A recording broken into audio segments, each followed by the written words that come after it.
ముందుగా మన తండ్రి అయిన దేవునికి ప్రభైన యేసుక్రీస్తు ద్వారా వేవేల కృతజ్ఞతాస్థుతులు చెల్లిస్తూ ఈ యొక్క మార్నింగ్ ప్రేయర్ ద్వారా లేఖనం ఏమి చెప్పుచున్నది అని ఆలోచించి అనేక మందిని ఆలోచింపు చేయడానికి చేరి వచ్చినటువంటి మీ అందరికీ కూడా ప్రభైన యేసుక్రీస్తు నామములో శుభాభివందనములు తెలియజేస్తూ సహోదరులు అప్పారావు గారి ప్రారంభ ప్రార్థన ద్వారా ఈనాటి మార్నింగ్ ప్రేయర్ కార్యక్రమమును మనం ప్రారంభించుకుందాము.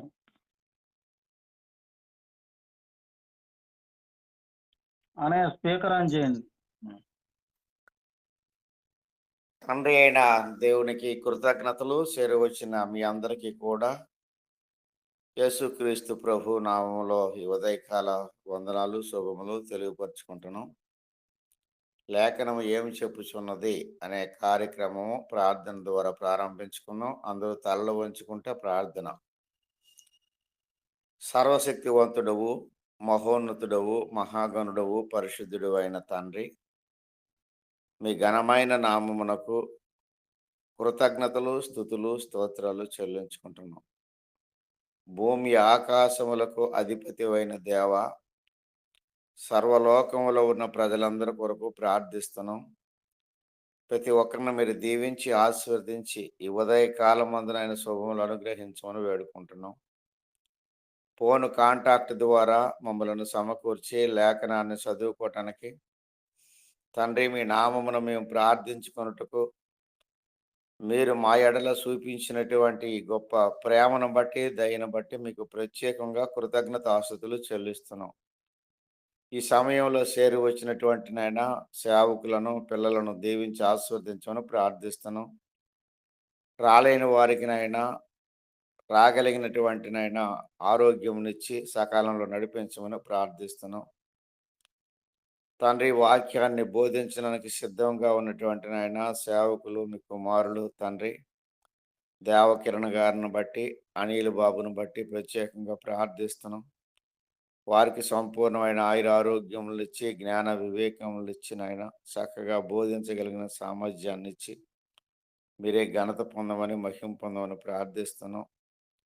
సమయంలో పాటలు పాడుతున్న వారికి వాక్యం చదువుతున్న వారికి నాయన మంచి స్వరమును అనుగ్రహించి మీరే ఘనత పొందమని ఈ కార్యక్రమం ఆది నుంచి క్రమముగా మర్యాదగా నాయన ఎలాంటి అంతరాయం కలగకుండా సమస్తం మీ మహిమాదిమ జరిగించి మీరే ఘనత మహిమ పొందుకొనమని ఉదయకాల దీవెనలు అనుగ్రహించి మీరే ఘనత పొందమని యేసుక్రీస్తు ప్రభు నామమున ప్రార్థించి అడిగి వేడుకుంటున్నాం తండ్రి.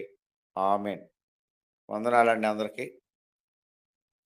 చాలా చక్కగా ప్రార్థన చేసినటువంటి సహోదరులు అప్పారావు గారికి ప్రత్యేకంగా వందనములు తెలియజేస్తూ మొదటి కీర్తనగా సహోదరులు అప్పారావు గారు పాడి వినిపిస్తారు. అలాగే రెండవ కీర్తనగా సహోదరులు లాలయ్య గారు పాడి వినిపిస్తారు. పాత పాటలు ఏమైనా ఉంటే పాడినా చక్కగా మంచి. మరి పాట కొంచెం పెద్దది. పర్లేదు పర్లేదు పాడండి.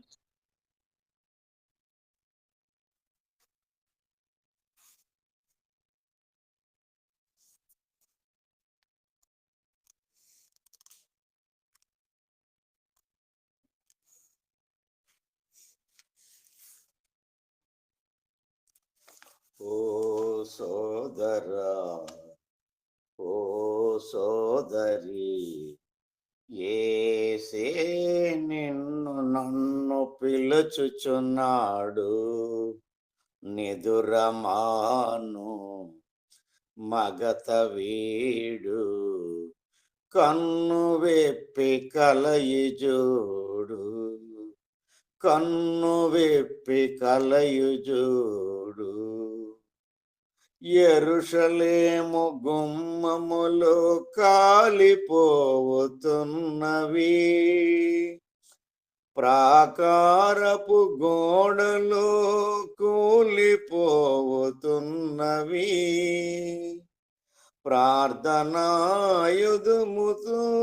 పునరుద్ధరణ శక్తితో, ప్రార్థనాయుధముతో పునరుద్ధరణ శక్తితో పునర్నిర్మాణము చేతుము రండి. పునర్నిర్మాణము చేతము రండి. ఓ సోదర, ఓ సోదరి, యేసే నిన్ను నన్ను పిలుచుచున్నాడు. నిదురమాను, మగత వీడు, కన్ను వెప్పి కలయి చూడు, కన్ను వెప్పి కలయి చూడు. నిరాశ నిస్పృహలు ఎదురు నిలచిన, నిందలెన్ని మబ్బులుగా మనలు కమ్మినా, నిలిచెదం యేసులో, నడిచెదం దీక్షతో, నిలిచెదం యేసులో, నడిచెదం దీక్షతో, నిరీక్షణ బలముతో సాగిపోదుము, నిరీక్షణ బలముతో సాగిపోదుము. ఓ సోదరా, ఓ సోదరి, యేసే నిన్ను నన్ను పిలుచుచున్నాడు. నిదురమాను, మగత వీడు, కన్ను వెప్పి కలయి చూడు, కన్ను వెప్పి కలయి చూడు. అపవాది బాణములు ఎన్ని విసరినా, అగ్నిగంధకముల వాన చుట్టుముసిరినా, అదరము బెదరము అరికి మనము వెరవము, అదరము బెదరము అరికి మనము వెరవము. అన్న యేసు సన్నిధిలో లేదిక భయము, అన్న యేసు సన్నిధిలో లేదిక భయము. ఓ సోదరా, ఓ సోదరి, యేసే నిన్ను నన్ను పిలుచుచున్నాడు. నిదురమాను, మగత వీడు, కన్ను వెప్పి కలయి చూడు, కన్ను వెప్పి కలయి చూడు. సంగమనగా క్రీస్తు యేసు దేహమే కదా, సావునోడించినది దేహమే కదా. శిలువ తేజస్సులో కరుణమూర్తి మనసుతో, శిలువ తేజస్సులో కరుణమూర్తి మనసుతో, శిలువ విరియు జీవితాలు నిర్మిద్దాము, సిరులు విరియ జీవితాలు నిర్మిద్దాము. ఓ సోదరా, ఓ సోదరి, యేసే నిన్ను నన్ను పిలుచుచున్నాడు. నిదురమాను, మగత వీడు, కన్ను వెప్పి కలయి చూడు, కన్ను వెప్పి కలయి చూడు. యేసే ఈ సంగమునకు అసలు పునాది, యేసే ఈ జగత్తుకు ఆశా జ్యోతి, యేసే ఆరంభము ఆయనే అంతము, యేసే ఆరంభము ఆయనే అంతము. యేసే మన జీవితాల నవ వసంతము, యేసే మన జీవితాల నవ వసంతము.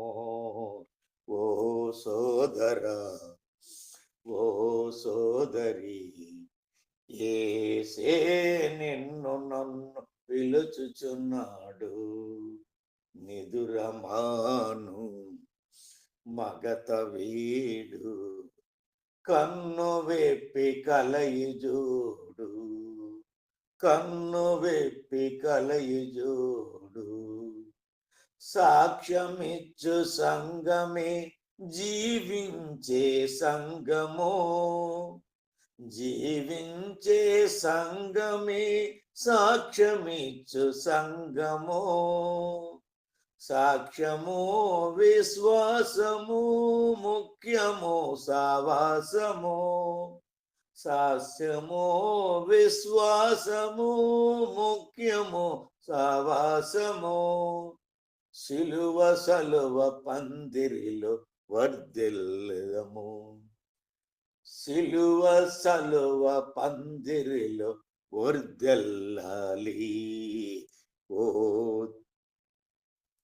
సోదరా, ఓ సోదరి, యేసే నిన్ను నన్ను పిలుచుచున్నాడు.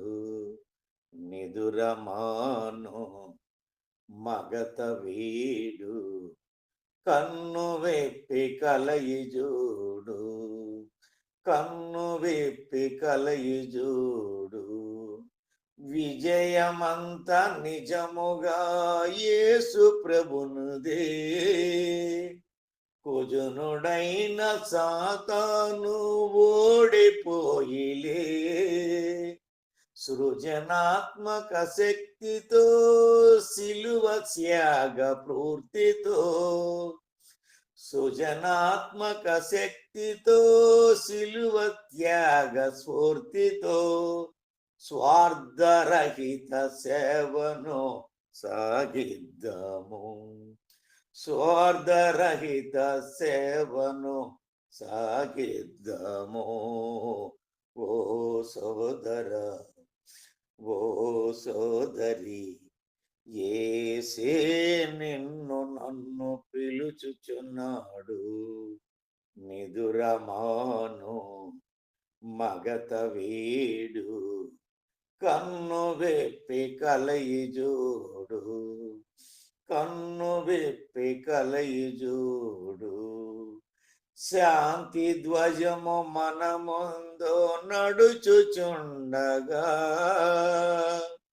సిలువ జ్యోతి మార్గమును చూపుచుండగా, సాగునీ ఉద్యమం ఆగదు ఈ రథమో, సాగునీ ఉద్యమం ఆగదు ఈ రథమో.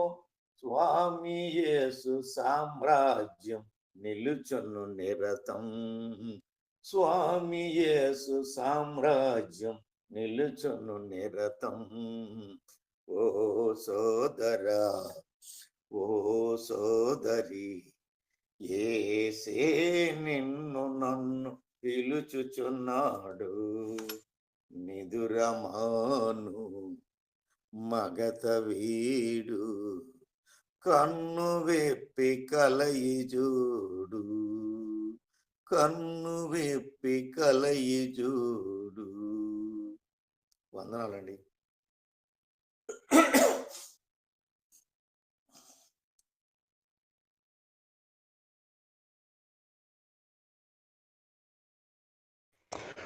ప్రభు అయిన యేసుక్రీస్తు నామంలో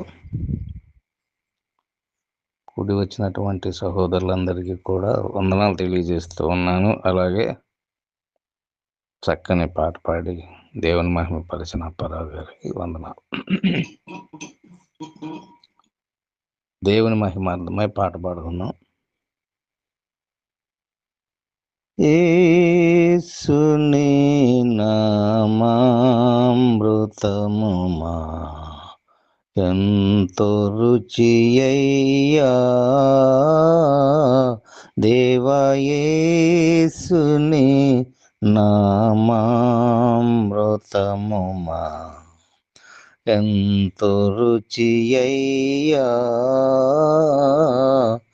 మా దోషములు హరించి పరమని వసులగా చేయుటకు బాసుర ప్రకాశమైన యేసుని నామామృతముమా ఎంతో రుచియ్యా,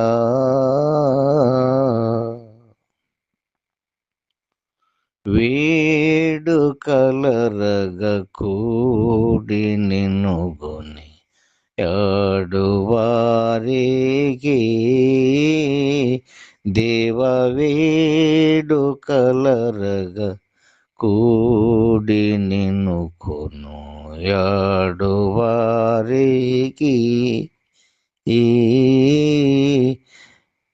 ఎంతో కీడు చేసిన పాడు వైరిని గోడు గోడు నంగవాని తాడనము చేసితివి. యేసుని నామామృతం మాకెంతో రుచియ్యా, పాపములు హరింపనీవి ప్రభు మాకయ్యా, దేవ పాపములు హరింపనీవి ప్రభు మాకయ్యా, నీ దాపు చేరిన వారికందరి కాపుదల బాపి నిత్య కాపుగతి చూపినావు. యేసుని నామామృతముమా ఎంతో రుచియ్యా, అక్షయ కరుణేక్ష భువన రక్షక నీవే, దేవ అక్షయ కరుణేక్ష భువన రక్షక నీవే, మమ్ము పాక్షముగ రక్షించి మోక్షని వాసులగా చేయుటకు బాసుర ప్రకాశమైన యేసుని నామామృతము ఎంతో రుచియ్యా, అందమగు నీ మందిరమున పొందుగా మేము దేవ, అందమగు నీ మందిరంబున పొందుగా మేము నీ సుందర కరుణామృతముమా డెందముల యందు గోలుటందుటకు సుందరమైన యేసుని నామామృతముమా ఎంతో రుచియ్యా, మా దోషములు హరించి పరమని వాసులగా చేయుటకు బాసుర ప్రకాశమైన యేసుని నామామృతముమా ఎంతో రుచియ్యా. వందనాలండి, వందనాలు. ఇప్పటి వరకు చక్కగా కీర్తనలు పాడి వినిపించినటువంటి సహోదరులు ఇరువురికి కూడా ప్రత్యేకంగా వందనములు తెలియజేస్తున్నాము. అలాగే సహోదరి లాలయ్య గారి సతీమణి గారికి కూడా ప్రత్యేకంగా వందనములు తెలియజేస్తున్నాము. ఈ సమయంలో లేవియాకాండము 16వ అధ్యాయము వాక్యపఠన భాగంగా మనం చదువుకుందాము. సహోదరులు స్వామి గారు మొదటి 5 వచనములను చదివి వినిపిస్తారు. తర్వాత 6వ వచనం నుండి 18వ వచనం వరకు సహోదరులు లాలయ్య గారు చదివి వినిపిస్తారు. 19వ వచనం నుండి చివరి వరకు సహోదరులు అప్పారావు గారు చదివి వినిపిస్తారు. తండ్రి అయిన దేవునికి కృతజ్ఞత స్తుతులు. కూడి వచ్చిన మీ అందరికీ యేసుప్రభు నామములో వందనాలండి. లేవికాండము 16 నుంచి 5 వరకు చదవమన్నారు. ఓకే. అహరోను 2 కుమారులు యెహోవా సన్నిధికి సమీపించి చనిపోయిన తర్వాత యెహోవా మోషేతో మాట్లాడి ఇట్లనెను, నేను కరుణాపీఠము మీద మేఘములు కనబడుదును గనుక నీ సహోదరుడైన అహరోను సావక ఉండునట్లు అతడు మందసము మీద కరుణాపీఠము ఎదుటనున్న అడ్డ తెర లోపలికి ఎల్లప్పుడూ రాకూడదని అతనితో చెప్పుము. అతడు పాప పరిహారార్థ బలిగా ఒక కోడె దూడను, దహన బలిగా ఒక పొట్టేలును తీసుకొని వాటితో పరిశుద్ధ స్థలములోనికి రావలను. అతడు ప్రతిష్ఠితమైన సొక్కాయి తొడుగుకొని తన మానమునకు సన్ననార లాగులు తొడుగుకొని సన్ననార దట్టి కట్టుకొని సన్ననార పాగా పెట్టుకొని వలను. అవి ప్రతిష్ఠ వస్త్రములు గనుక అతడు నీళ్లతో దేహము కడుగుకొని వాటిని చేసుకొనవలెను. మరియు అతడు ఇశ్రాయేలుల సమాజము నొద్ద నుండి పాప పరిహారార్థ బలిగా 2 మేక పిల్లలను, దహన బలిగా ఒక పొట్టేలును తీసుకొని రావలెను. వందాలండి.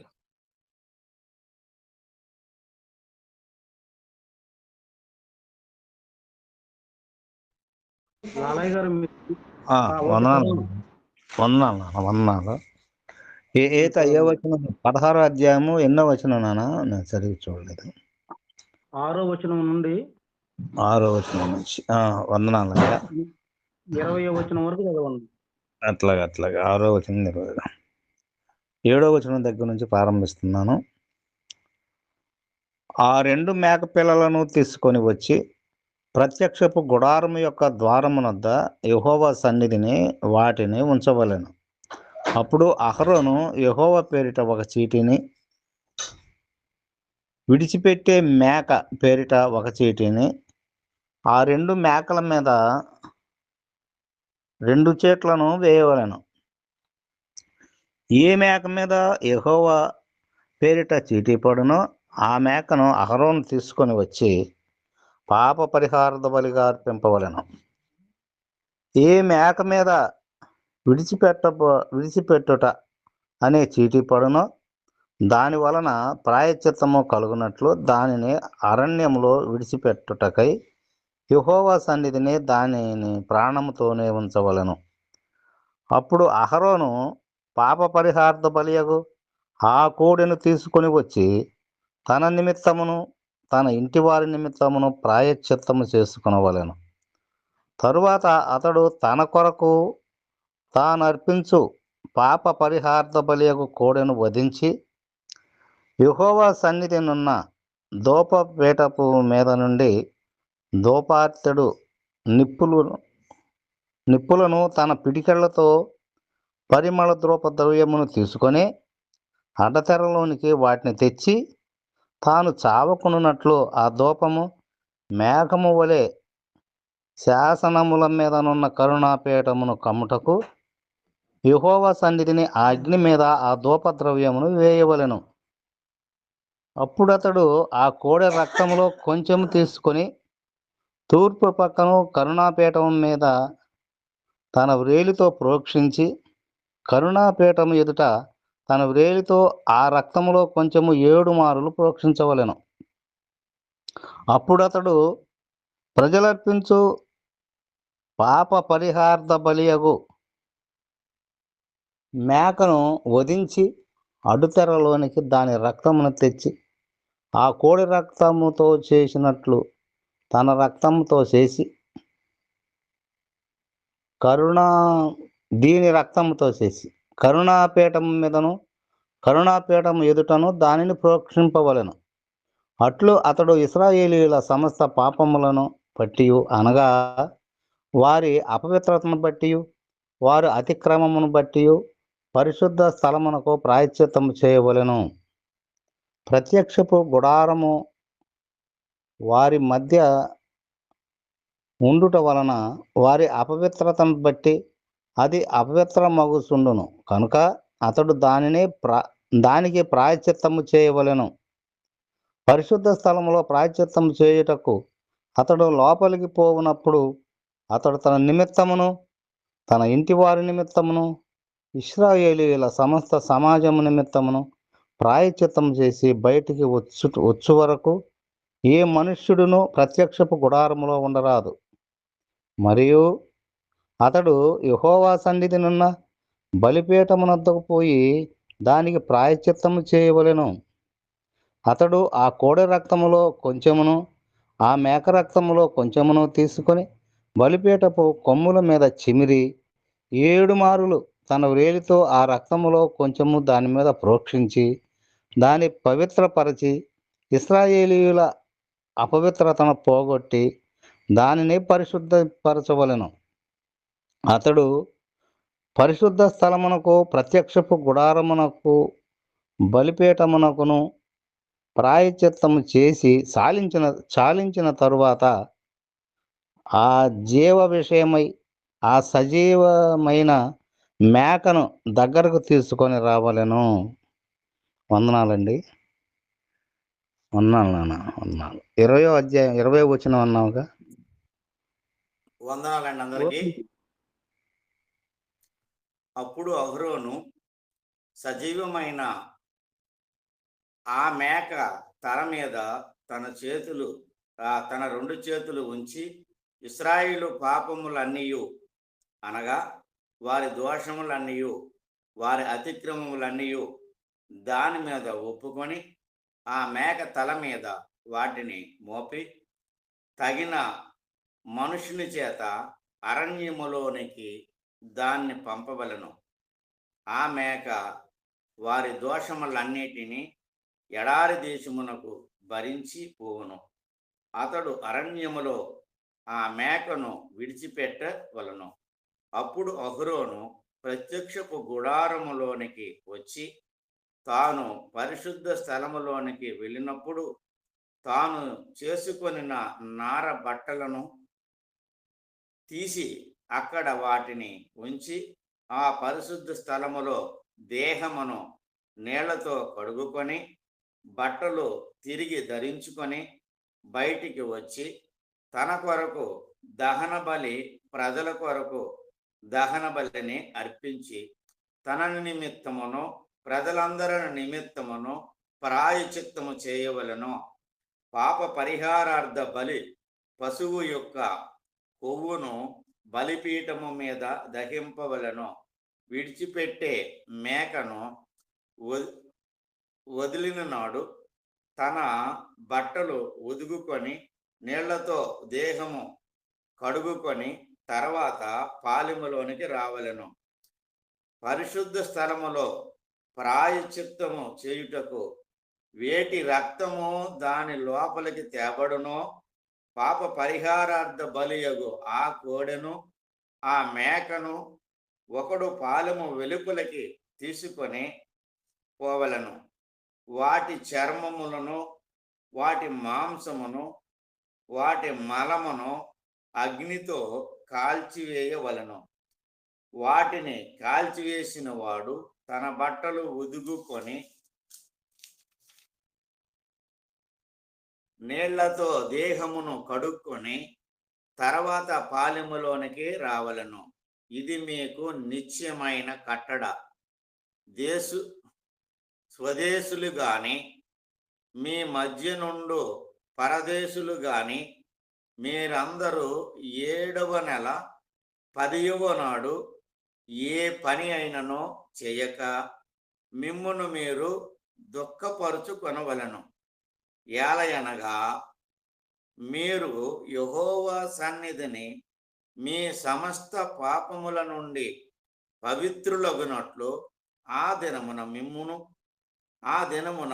మిమ్ము పవిత్రపరచునట్లు మీ నిమిత్తము ప్రాయచిత్తము చేయబడును.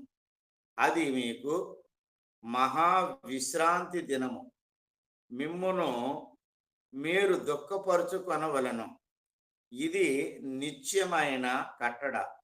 ఎవరు తన తండ్రికి మారుగా యాజకుడగుటకై అభిషేకము పొంది తన్ను ప్రతిష్ఠించుకొనునో ఆ యాజకుడు ప్రాయచిత్తము చేసుకొని నార వస్త్రములైన ప్రతిష్ఠిత వస్త్రములను ధరించుకొనవలెను. మరియు అతడు అతి పరిశుద్ధ స్థలముగానున్న మందిరమునకును ప్రత్యక్షపు గుడారమునకును బలిపీఠమునకును ప్రాయచిత్తము చేయవలెను. మరియు అతడు యాజకుల నిమిత్తమును సమాజము నిమిత్తమును ప్రాయచిత్తము చేయవలెను. సంవత్సరమునకు ఒకసారి ఇశ్రాయేలు సమస్త పాపములను బట్టి వారి నిమిత్తము ప్రాయచిత్తము చేయుటకు ఇది మీకు నిత్యమైన కట్టడ. యెహోవా మోషేకు ఆజ్ఞాపించినట్లు అతడు చేసెను. వందనాలండి అందరికీ. ఇప్పటి వరకు చాలా చక్కగా 16వ అధ్యాయం అంతటిని చదివి వినిపించినటువంటి సహోదరులందరికీ వందనములు తెలియజేస్తూ, సహోదరులు అనిల్ గారు ఈ యొక్క అధ్యాయం అంతటిని వివరించవలసిందిగా కోరుకుంటూ ప్రేమతో ఆహ్వానిస్తున్నాను.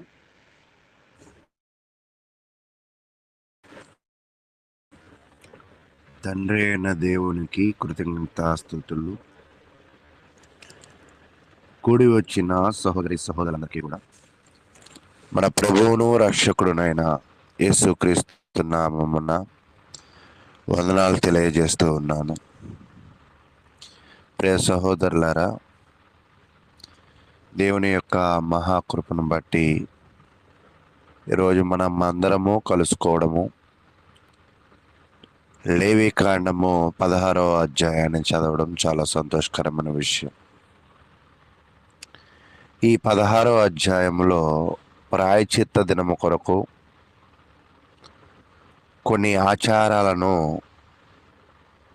వివరిస్తూ ఉంది. ఇది ఇశ్రాయేలీల పాపము నుండి శుద్ధి చేయబడడానికి పవిత్రమైన రోజు.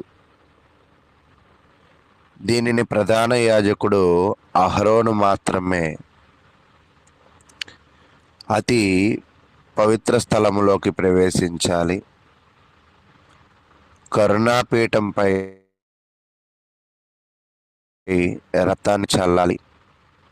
ప్రధాన యాజకుడు మొదటిగా తన సొంత పాపాలను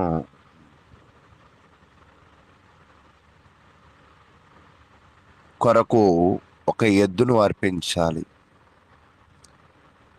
ప్రజల కోసము 2 మేకలను ఉపయోగించడం, ఒక మేకనేమో బలి ఇవ్వడం,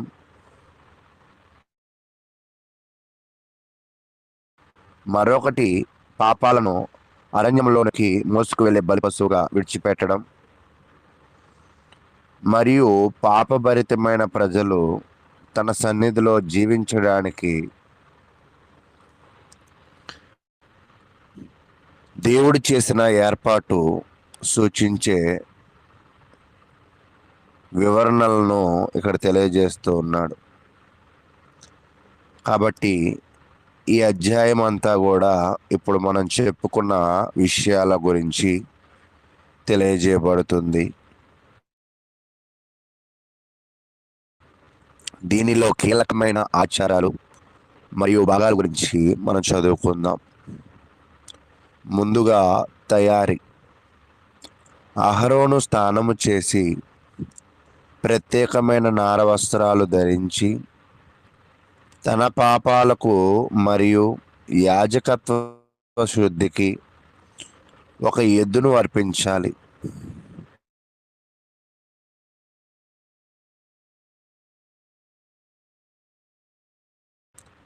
దాని రక్తాన్ని అది ఇప్పుడు ముందుగా అర్పించవలసిన బలిని తెలియజేసింది ముఖ్యమైన భాగంలో. రెండవదిగా ఇశ్రాయేలీయులకు 2 మేకలు. మొదటిగా ప్రధాన యాజకుడు తన పాపముల కొరకు బలి అర్పించడం, తదుపరి జనుల పాపముల కొరకు 2 మేకలను తీసుకురావడము, ప్రభువు కొరకు 1 పాప పరిహారార్థ బలిగా వధించబడింది, మరియు బలి పశువు అజాజేల్ కొరకు 1 నిర్ణయించడానికి చీట్లు వేయబడతాయి. అజాజేల్ అంటే ఏమిటి అంటే పూర్తిగా విసర్జించడం. అంటే చీట్లు వేసిన తరువాత చీటీలో బలి అర్పించవలసిన దానిని వస్తే బలి అర్పిస్తారు. అజాజేల్ అంటే ఏమిటంటే ఏది విడిచిపెట్టాలో దానిని తీసుకువెళ్ళి అరణ్యంలో విడిచిపెడతారు. ఇది 2వ పాయింట్. 3వ పాయింట్ వచ్చేపాటికి రక్త ఆచారం. అంటే ప్రధాన యాజకుడు కొరకు అర్పించిన ఎద్దు రక్తమును, జనుల కొరకు అర్పించిన మేకరక్తాన్ని తెర వెనుకకు తీసుకువచ్చి కరుణాపీఠము అనగా వడంబడిక పెట్టే మూత మరియు బలిపీఠం మీద చల్లి పవిత్ర స్థలాన్ని శుద్ధి చేసుకోవాలి. కాబట్టి యాజకుడు శుద్ధి చేయబడ్డాడు, జనులు శుద్ధి చేయబడ్డారు. అక్కడ ఉన్న బలిపీఠం మీద చల్లి పవిత్ర స్థలాన్ని కూడా శుద్ధి చేసుకున్నారు. తదుపరి 4వ పాయింట్ ఏమిటంటే బలి పశువు అహరోను ఇశ్రాయేలు పాపాలను బలి పశువుగా పై ఒప్పుకుంటారు. అతడు పాపాలను మోసుకు వెళ్ళడానికి ఆ మేకను అరణ్యంలోనికి తీసుకువెళతాడు. కాబట్టి ఈ యొక్క అహరోను అర్పించే బలి మీదను ఇశ్రాయేలు ప్రజల కొరకు అర్పించే బలి మీదను ముందుగా వారి పాపాలను ఒప్పుకోవడం అనేది మనం చూస్తూ ఉన్నాం. 5వ విషయం ఏమిటి అంటే శుద్ధి నైవేద్యాలు. అంటే ప్రధాన యాజకుడు నారబట్టలు తీసివేసి మళ్ళీ స్నానం చేసి దహన బలులు అర్పిస్తాడు. అయితే ఇతర జంతువులు శిబిరం వెలుపల కాల్చివేస్తారు. అయితే ఇక్కడ దాకా ఈ యొక్క 5 పాయింట్లు ముఖ్యమైన ఆచారాలుగా మనం చూస్తూ ఉన్నాం. అనగా ప్రధాన యాజకుడు కొరకు ఎద్దు బలిని, ఇశ్రాయేలు ప్రజల యొక్క పాపముల కొరకు మేకల బలిని, వాటి రక్తాన్ని పవిత్ర స్థలంలో చల్లడం, ఆ బలి పశువుల మీద వారి పాపాలు ఒప్పుకోవడం, అహరోను దీనిని క్రమ పద్ధతిలో చేయడము అనే కోణాన్ని మనం చూస్తూ ఉన్నాం. కాబట్టి దీనిలో ప్రాముఖ్యత ఏమిటి అంటే ఈ శుద్ధీకరణ ఆచారము మనము చూస్తూ ఉన్నప్పుడు ఇంకొంచెం లోతైన విషయాలను ఈ అధ్యాయంలో మనం పరిశీలించే ప్రయత్నం చేద్దాం. ఈ యొక్క 16వ అధ్యాయాన్ని ఒకవేళ మనము పరిశీలన చేస్తూ ఉన్నప్పుడు ఇది ఎక్కువగా ప్రాయశ్చిత్త దినము గురించిన వివరణను తెలియజేస్తుంది. దీనిలో లోతైన అర్థాన్ని కలిగి ఉంది. ఇశ్రాయేలీలు దేవునితో సన్నిహితంగా ఉండాలంటే పాపానికి పరిష్కారం అవసరము. ఆ పరిష్కారమే ప్రాయశ్చిత్త దినము. ఈరోజు సంవత్సరంలో ఒక్కసారి మాత్రమే జరగబడుతుంది. కాబట్టి ప్రాయశ్చిత్త దినం అని ఒకటి దేవుడు ఏర్పాటు చేశాడు. ఆ రోజు వీళ్ళ పాపాలకి బలి అర్పించాలి. ఈ రోజును ప్రాయశ్చిత్త దినము అని అంటారు. ఇది సంవత్సరానికి ఒక్కసారి మాత్రం జరుగుతుంది అని కూడా తెలియజేస్తూ ఉన్నాడు. అయితే దీనిలో ప్రప్రథమమైన విషయం ఏమిటి అంటే పరిశుద్ధుడైన దేవుని సన్నిధిలో ప్రవేశము. గతములో తన కుమారులు పరిశుద్ధ స్థలములోకి సొంత ఆలోచనలతో వెళ్ళారు. అగ్నిని తీసుకువెళ్ళి నాశనమైపోయారు. కాబట్టి కొన్ని సూచనలను అహరోనుకి ఇస్తూ ఉన్నారు. ఒకసారి మానవ కోణముతో ఈ అహరోను దగ్గర జరిగిన సంఘటనను ఆలోచన చేయండి. 2 కుమారులు చచ్చిపోయారు. చచ్చిపోతే నాకు తెలిసి మానవులుగా ఉన్న వాళ్ళు ఎవరూ కూడా ఆ పనిలో కొనసాగడానికి వాళ్ళ మనసు అంగీకరించదు. ఇక్కడ మనం అహరోనును కూడా ఎంతగానో మెచ్చుకోవాలి.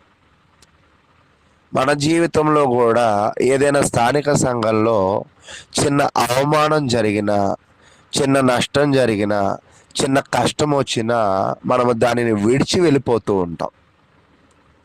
కానీ ఇక్కడ అహరోను దగ్గర నుంచి నేర్చుకోవలసిన ఆత్మీయ కోణం ఏమిటి అంటే, తన కొడుకుల సహితము నష్టపోయిన దేవుడు వారికి అప్పచెప్పిన పనిని విడిచిపెట్టి ప్రక్కకి వెళ్ళలేదు. ప్రక్కకెళ్ళి పని చేసుకోవాలన్న మనసు కూడా అతనికి రాల. నిజంగా అహరోను ఈ విషయంలో చాలా గొప్ప నమ్మకమైన వ్యక్తిగా కనపడుతూ ఉన్నాడు. కాబట్టి ఇప్పుడు అహరోనుకి దేవుడు ఏం చెప్తున్నాడంటే, అయ్యా, తెలుసో తెలియకో నీ కొడుకులు ఏదో చేసి నష్టపోయావు. నీ ప్రాణం పోకూడదు అంటే దేవుని సన్నిధానంలోకి, పరిశుద్ధ స్థలంలోకి ఎప్పుడు పడితే అప్పుడు వెళ్ళబాక. ప్రధాన యాజకుడు పరిశుద్ధ స్థలంలోకి ఎప్పుడు వెళ్ళాలో ఆ సమయంలోనే వెళ్ళు. సాధారణమైన దుస్తులు వేయబాక, పరిశుద్ధ అంటే వస్త్రాలు వేయి. తన పాపముల కోసం ముందుగా బలి అర్పించుకోవాలి అనే ప్రాముఖ్యమైన విషయాన్ని అతను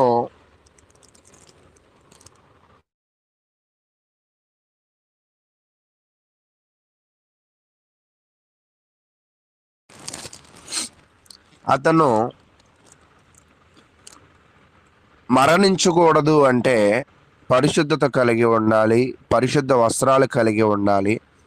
ఏ సమయం వచ్చినప్పుడు మరి అనుమతి ఉన్నదో ఆ సమయంలోనే ప్రవేశించాలి.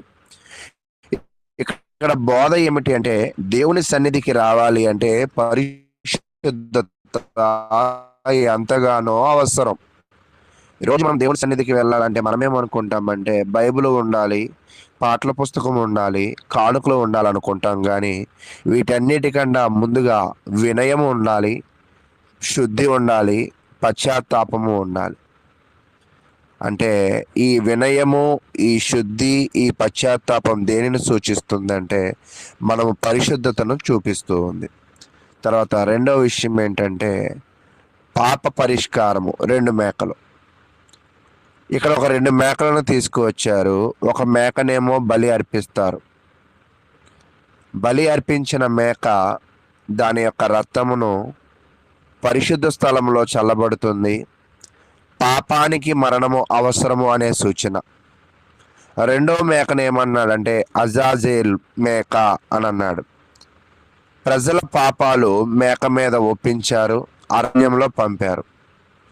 బోధ ఏమిటి అంటే పాపము కప్పబడమే కాదు, దూరంగా తొలగించబడాలి అని తెలియజేస్తున్నాడు.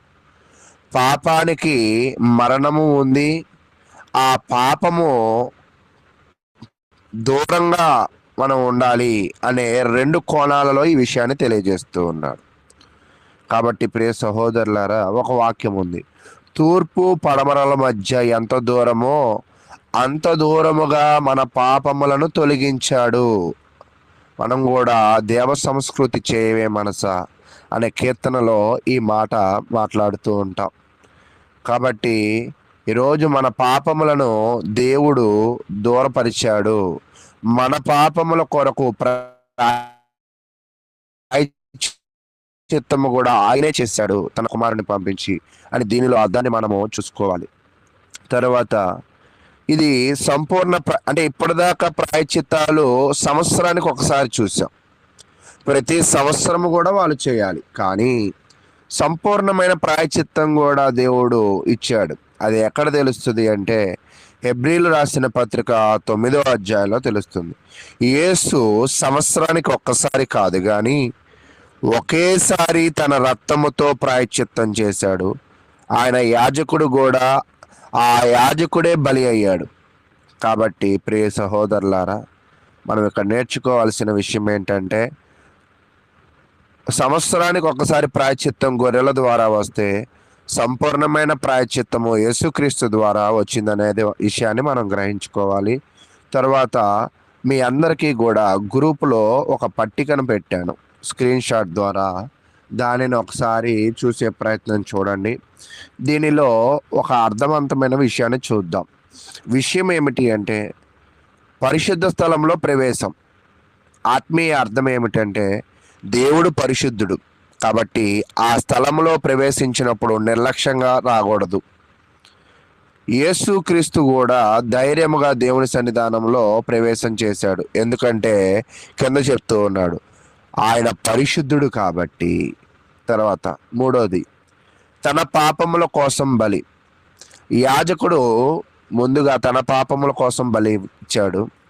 అయితే యేసు తన కోసం బలి అవసరం లేదు. ఎందుకు అంటే అతనిలో ఏ పాపము కూడా లేదు.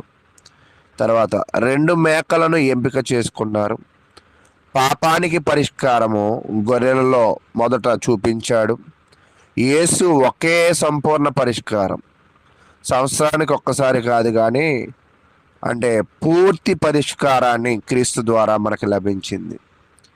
బలి యొక్క రక్తము లేకుండా క్షమాపణ లేదు. యేసు రక్తమే మన పాపములను క్షమిస్తుంది. కాబట్టి పాత నిబంధనలో అర్థాన్ని చూపిస్తున్నాను, క్రొత్త నిబంధనలో అర్థాన్ని కూడా మీకు వివరిస్తున్నాను. అజాజేలు మేక పాపము తొలగింపబడింది. యేసు మన పాపములను మోసాడు. అందుకే లోక పాపములను మోసుకుపోతున్న దేవుని గొర్రెపిల్ల ఎవరంటే యేసుక్రీస్తు. తర్వాత 7వ పాయింట్, పరిశుద్ధ స్థల శుద్ధి. పాపము దేవుని సన్నిధానాన్ని పవిత్రం చేస్తుంది. యేసు సంపూర్ణ శుద్ధి చేశాడు. ప్రజలు ఉపవాసం చేశారు. వినయము, పశ్చాత్తాపం అవసరం. నిజమైన పశ్చాత్తాపం క్రీస్తులో ఉండాలి. పశ్చాత్తాపము అంటే చేసిన తప్పులను తెలుసుకుని ఒప్పుకోవడం పశ్చాత్తాపం. అటువంటి క్రైస్తవులుగా మనం ఉండాలి. సంవత్సరానికి ఒక్కసారి ప్రాయశ్చిత్తం, యేసు ఒకేసారి ప్రాయశ్చిత్తం. యాజకుడే మధ్యవర్తి మనిషికి ద్వారా దేవునికి, కానీ యేసే ఏకైక మధ్యవర్తి అని తెలియజేస్తూ ఉన్నాడు. కాబట్టి పాపము చిన్నది కాదు, దేవుడు పరిశుద్ధుడు. ఖచ్చితంగా ప్రాయశ్చిత్తము ప్రతి ఒక్కరికి అవసరము. యేసులోనే మనకి ప్రాయశ్చిత్తం ఉందని తెలియజేస్తూ సమయాన్ని నేను ముగిస్తూ ఉన్నాను. ఇప్పటి వరకు చాలా చక్కగా ఈ యొక్క అధ్యాయం అంతటిని కూడా వివరించిన సహోదరులు అనిల్ గారికి ప్రత్యేకంగా వందనములు తెలియజేస్తూ, సహోదరులు యేసుపాదం గారు ఇప్పటి వరకు జరిగిన కార్యక్రమం అంతటి విషయమై తదుపరి దేవకర్ణ గారి మెసేజ్ కొరకు ప్రార్థన సహాయం కోరవలసిందిగా కోరుకుంటూ ప్రేమతో ఆహ్వానిస్తున్నాము. మంచిదండి, ప్రార్థన చేసుకున్నాము. మమ్మల్ని మిక్కిలిగా ప్రేమించిన ప్రియ పరలోకపు తండ్రి, మీ ఘనమైన ఉన్నతమైన నామానికి, మీ ప్రియకుమారుడును మా ప్రభువును రక్షకుడైన యేసుక్రీస్తు నామంలో మీకు స్తుతులు, స్తోత్రములు, కృతజ్ఞతలు తెలియజేసుకుంటున్నావు తండ్రి. మమ్మల్ని ప్రేమించి మా జీవితంలో వచ్చిన ఈ దినాన్ని బట్టి స్తుతులు తండ్రి. మరి ఈ దినాన్ని ఉదయకాలం లేచి ఆయన ప్రార్థించి, అలాగే మీ ఉన్నతమైన నామాన్ని మా గాత్రము ద్వారా నైనా మీ యొక్క కీర్తిని ప్రచురపరిచి ఉన్నారు. అలాగే మీరు ఇచ్చినటువంటి పరిశుద్ధ గ్రంథంలో నుంచి లేఖన భాగాలను చదవటానికి, అలాగే లేవీకాండాన్ని మీ యొక్క దాసుల ద్వారా మరి వాటిలో ఉన్నటువంటి సారాంశాన్ని మాకు తెలియజేయటానికి మీ దాసుల ద్వారా మాట్లాడిన విధానాన్ని బట్టి మీ స్తుతులు తెలియజేసుకుంటున్నాం తండ్రి. అలాగే నాయన నేటి క్రైస్తవులైనటువంటి మేము, మరి దేవుని సన్నిధికి వెళ్తున్న మేము ఎలా పరిశుద్ధులుగా ఉండాలో అనేటువంటి విషయాలు మేము నేర్చుకుంటున్నాం తండ్రి. మేము నాయన పరిశుద్ధులుగా ఉంటే మీకు ఇష్టమైన జనంగా ఉంటామని, ఆయన నిత్య జీవితంలో మా కొరకు మీరు ఒక స్థలాన్ని ఏర్పాటు చేశారని, ఆ స్థలాన్ని మేము పొందుకోవాలంటే మా పాపాలు, మా జీవితాలు మరి సరి చేసుకొని పరిశుద్ధమైన జీవితాన్ని కలిగి ఉంటే మీ ప్రియకుమారునితో పాటు మమ్మల్ని కూర్చుండబెట్టుకునే అధికారాన్ని మాకు ఇచ్చారు. మరి దాన్ని దృష్టిలో పెట్టుకొని ఈ లోకంలో జీవిస్తున్న మేము ఎలా జీవించాలో, రాబో జీవితానికి ఎలా పునాదులు వేసుకోవాలో ముందుగానే మాకు హెచ్చరిక చేసిన విధానాన్ని బట్టి మీ కృతజ్ఞతలు తెలియజేసుకుంటున్నాం తండ్రి. అలాగే మీ యొక్క దాసులు దేవకర్ణ గారు కూడా మానవుని గూర్చినటువంటి సత్యాన్ని మాకు బోధిస్తున్నాడు. మరి యొక్క మానవుని యొక్క స్వభావము ఎలాంటిదో నాయన మాకు గుర్తు చేస్తూ ఉన్నారు తండ్రి. మీ పరిశుద్ధ గ్రంథంలో నుంచి మానవులైనటువంటి మమ్మల్ని మీరు ఎలా పుట్టించారో, అలాగే పుట్టించడమే కాకుండా సృష్టిలో మరి సర్వాధికారాన్ని మాకిచ్చారు. మరి ఇచ్చినటువంటి మానవుడు దాన్ని గ్రహించక మరి సృష్టికర్త అయిన మిమ్మల్ని మర్చిపోయి సృష్టిని పూజిస్తూ ఉన్నారు. ఇలాంటి విషయాలని మేము గుర్తు చేసుకొని మేము సృష్టికర్తనే పూజించాలి, ఆయన్నే ఆరాధించాలి అనేటువంటి విషయాలు మేము నేర్చుకుంటున్నాము. కాబట్టి ఈ విషయాలు తెలుసుకుంటున్న మేము మరి సరైన రీతిలో మా జీవితాలను మరి మా బ్రతుకులను మేము సరిచేసుకొని మీకు నాయన యథార్థమైన రీతిలో మేము ఉండటానికి మీ సహాయాన్ని మాకు దయచేసిన విధానాన్ని బట్టి కృతజ్ఞతలు తండ్రి.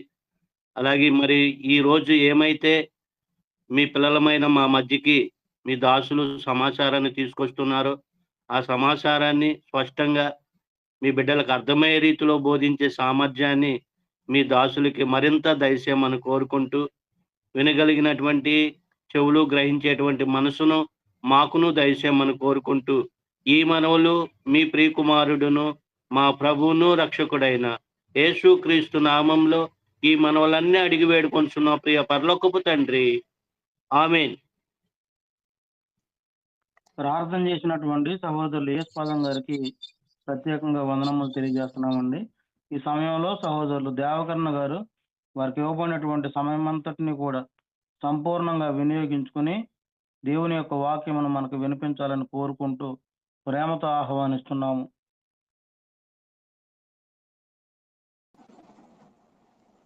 ముందుగా మన తండ్రి అయిన దేవునికి నా కృతజ్ఞతాస్థితులు చెల్లిస్తూ ఉన్నాను. అలాగే దేవుని వాక్యమును వినుటకు సిద్ధంగా ఉన్న నా ప్రియ సహోదరి సహోదరులందరికీ నా హృదయపూర్వకమైన వందనములు తెలియజేస్తున్నాను. ప్రియమైన వర్లారా, గడిచిన పాఠములో మనము మానవుని యొక్క శరీరము, ప్రాణము, ఆత్మ, అలాగే దేవుడు అతన్ని సృజించిన విధానము, అతనికి అప్పగించిన బాధ్యతలు, అతనికి అప్పగించిన నాయకత్వం, వీటన్నిటిని గురించి కూడా ధ్యానించాం. ఇదంతా మనకి ఆదికాండము 1-2 అధ్యాయాల్లో స్పష్టంగా కనపడుతుంది. అయితే ఈరోజు మానవుని యొక్క పతనం అనే పాఠాన్ని మనం ధ్యానించబోతున్నాం. మానవుని యొక్క పతనం అంటే మనిషి ఏ విధంగా పతనమైపోయాడు,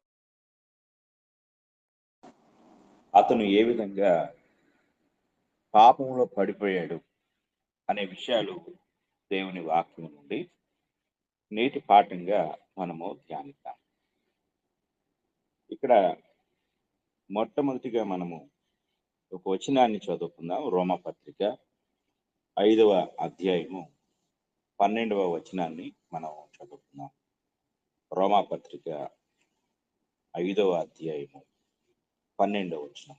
ఇట్లుండగా ఒక మనుషుని ద్వారా పాపమును, పాపము ద్వారా మరణమును లోకములో ఎలాగూ ప్రవేశించెనో అలాగుననే మనుషులందరూ పాపము చేసినందున మరణము అందరికీ సంప్రాప్తమాయెను. ఈ మాట మనం జాగ్రత్తగా పరిశీలించినప్పుడు ఒక మనుషుని ద్వారా పాపమును అనే మాటతో ఈ వచనం మనకు కనపడుతుంది. అంటే మొట్టమొదటి మానవుడైన ఆదాము ద్వారా లోకములోనికి పాపము యొక్క ప్రవేశం, పాపము యొక్క ప్రారంభము అనేది జరిగినట్లుగా మనం చూడగలం. అయితే పాపము యొక్క మూలం ఏమిటి అనేది మనం ఆలోచించినట్లయితే, దేవుడు ఒక ఆజ్ఞను ఏదైనా తోటలో ఆదాము హవ్వలకు ఇవ్వటం జరిగింది. ఆ ఆజ్ఞను వారు ఎప్పుడైతే అతిక్రమించారో వారు ఆజ్ఞను అతిక్రమించుట ద్వారా పాపంలో పడినట్లుగా మనం చూడగలం. అయితే ఆదికాండము 3వ అధ్యాయము మొదటి వచనాన్ని మనం చదువుకున్నట్లయితే అక్కడ ఈ మాట మనకి కనపడుతుంది. దేవుడైన యెహోవా చేసిన సమస్త భూజంతువులలో సర్పము యుక్తిగలదై ఉండెను. అది ఆ స్త్రీతో, ఇది నిజమా? ఈ తోట చెట్లలో దేని ఫలములను మీరు తినకూడదని దేవుడు చెప్పనా అని అడిగాను. ఇక్కడ ఈ మాట మనం చాలా జాగ్రత్తగా పరిశీలించినట్లయితే మనకి ఇక్కడ ఒక వ్యక్తి కనపడుతున్నాడు. సర్పము, భూజంతువుల్లో సర్పము అనే దాన్ని మనం ఆలోచించితే దాని యొక్క స్వభావ లక్షణం అది కుయుక్తి కలిగినట్లుగా మనం చూడగలం. అయితే ఈ సర్పము అనే విషయాన్ని మనం ఆలోచిస్తే సర్పములో ఉండి లేక సర్పము ద్వారా మాట్లాడి మొదటి మానవులైన ఆదాము హవ్వలను పాపములో పడవేసిన ఒక వ్యక్తిని మనం ఇక్కడ చూడగలం. కాబట్టి ఇక్కడ వారు పాపంలో పడుటకు ఒక మూల కారకుడిని ఇక్కడ మనం గ్రహించగలం. ఆ మూల కారకుడు ఎవరు అంటే అపవాది అనే సత్యాన్ని మనం ఇక్కడ గ్రహించగలం. అంటే అపవాది మొదటి నుండి కూడా అబద్ధికుడు, అబద్ధమునకు జనకుడు అని బైబిల్ చెప్తారు. కనుక మనం ఆలోచించినట్లయితే యోహాను సువార్త 8వ అధ్యాయంలో యేసుక్రీస్తు వారు మాట్లాడుతూ అక్కడున్న యూదులతో ఇలా ఆయన సంభాషిస్తూ ఉంటాడు. 8వ అధ్యాయము 33వ వచనాన్ని మనం చదువుకున్నట్లయితే, వారు మేము అబ్రహాము సంతానము, మేము ఎన్నడూను ఎవరికి దాసులమై ఉండలేదే, మీరు స్వతంత్రులుగా చేయబడుతురని ఎలా చెప్పుచున్నామని ఆయనతో అంది. అందుకు యేసు, పాపము చేయు ప్రతివాడును పాపమునకు దాసుడని మీతో నిశ్చయంగా చెప్పుచున్నాను. అంటే యేసుక్రీస్తు వారు యూదులతో మాట్లాడుతూ, యూదులు మేము అబ్రహాము సంతానం అని చెప్తూ ఉన్నారు. మరలా 39వ వచనం చదువుకుంటే, అందుకు వారు ఆయనతో, మా తండ్రి అబ్రహామనిరి. యేసు, మీరు అబ్రహాము పిల్లలైతే అబ్రహాము చేసిన క్రియలు చేతురు. వారేమో మేము అబ్రహాము సంతానం అని వారంటారు. ప్రభువేమో కాదు మీరు అబ్రహాము సంతానం కాదు అని చెప్తూ 44వ వచనంలో ఇలా అంటాడు, మీరు మీ తండ్రి అపవాది సంబంధులు, మీ తండ్రి దురాశలు నెరవేర్చకూర్చున్నారు. ఆది నుండి వాడు నరహంతకుడై ఉండి సత్యమందు నిలిచిన వాడు కాడు, వాని యందు సత్యమే లేదు. వాడు అబద్ధమాడునప్పుడు తన స్వభావము అనుసరించి మాటలాడు. వాడు అబద్ధికుడును అబద్ధమునకు జనకుడునై ఉన్నాడు. ఇది ఇక్కడ మనకు మొట్టమొదటిగా పాపము యొక్క మూలానికి కారకుడు ఎవరు అంటే ఆదాములు పాపంలో పడిపోవడానికి కారకుడు అపవాది. వాడి యొక్క స్వభావము ఆది నుండి కూడా వాడు అబద్ధికుడు, అబద్ధమునకు జనకుడు అంటే అబద్ధానికే తండ్రి. ఇది మనం గ్రహించాలి. అబద్ధానికి తండ్రి, అబద్ధం ఆడేవాడు. కనుక అంత మాత్రమే కాదు, వాడు ఎలాంటి వాడు అని అంటే ఇక్కడ యుక్తి చేత అనే మాట కనపడుతుంది. యుక్తి చూడండి, 2వ కొరింథీ పత్రిక 11వ అధ్యాయము 3వ వచనాన్ని మనం చదువుకుంటే అక్కడ ఈ మాట కనపడుతుంది.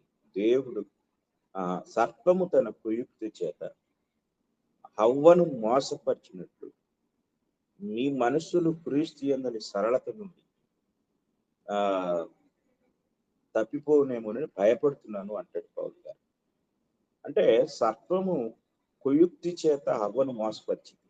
అంటే అపవాది అబద్ధికుడు, అబద్ధమునకు జనకుడు, కుయుక్తి పరుడు, ఇలాంటి లక్షణాలన్నీ కూడా వాడు కలిగి ఉన్నాడు.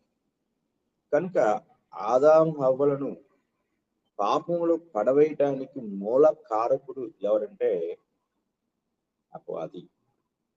కనుక అపవాది వాడికి ఇంకా పేర్లు ఉన్నాయి.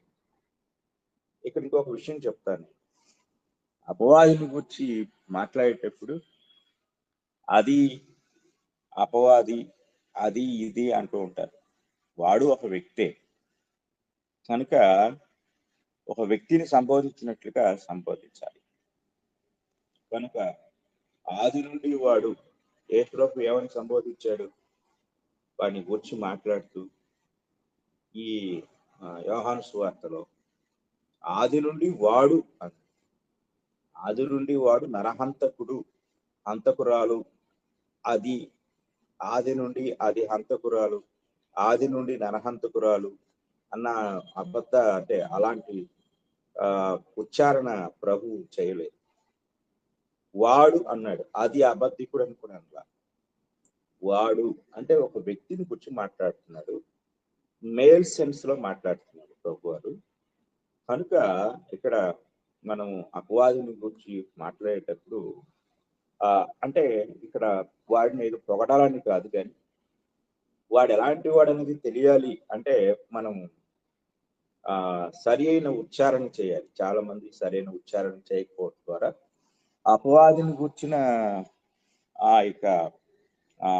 గ్రహింపు మనం పోగొట్టుకుంటాం. అంటే ఎదుటి వారికి కూడా తెలియజేయలేం. కనుక అపవాది